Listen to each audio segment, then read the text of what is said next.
তুমি ভুয়া আমি ভুয়া, কে ঠেকাবে এই অনলাইন জুয়া? একটা মধ্যবিত্ত পরিবারের উপার্জনের টাকা আবার সেই পরিবারের মধ্যেই দেওয়াল হয়ে দাঁড়িয়েছে এই অনলাইন জুয়া। সারাদিন আয় করে যা হয়, সন্ধ্যার পর এই অনলাইন জুয়ার পিছনেই নষ্ট করেন তা। নিজের স্মার্টফোন না থাকলেও ভাড়া করে খেলেন এই অনলাইন জুয়া। সারাদিনের উপার্জনের টাকা বা তার পরিবারের একমাত্র আহারের সম্বলকে জুয়ায় হেরেই খালি হাতে ফিরতে হয় বাড়ি।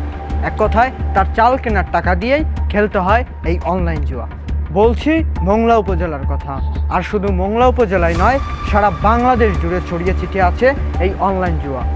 প্রথমবার 5,000 টাকা এবং দ্বিতীয়বার 10,000 টাকা করে জিতিয়ে দিয়ে নিজের প্রতি আসক্ত করে নেয় এই অনলাইন জুয়ার ক্যাসিনো বেটগুলি।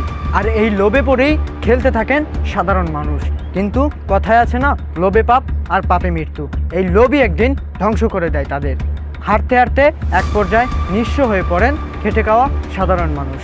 এমনকি নারীরাও খেলছেন অহরহর এই অনলাইন জুয়া।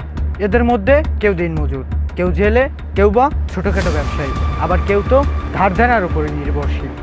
সারাদিন রোদ বৃষ্টিকে ভেদ করে রোজগার করেন তারা, এবং এদিকে তার স্ত্রী সন্তান পথ চেয়ে বসে থাকেন কখন সে চাল কিনে নিয়ে ফিরবেন বাড়ি এবং সে চাল রান্না করে দুমুঠো আহার তুলে দেবেন তাদের সন্তানদের মুখে। কিন্তু তাদের সেই পথ চাওয়া বৃথা হয়ে পড়ে তখনই যখন তার বাবা খালি হাতেই ফিরেন বাড়ি। এভাবে একদিন, দুদিন, 3 দিন, এক পর্যায়ে সাংসারিক ঝগড়া। কোনো স্বামী স্ত্রী তো আবার মারামারিতেও লিপ্ত হয়ে পড়েন। এতে বউ চলে যায় বাবার বাড়ি, সন্তানরা হয়ে পড়ে অসহায়। পরিশেষে সুখের সংসার শেষ। আর এই ঘটনা বেড়েই চলেছে পুরো বাংলাদেশ জুড়ে।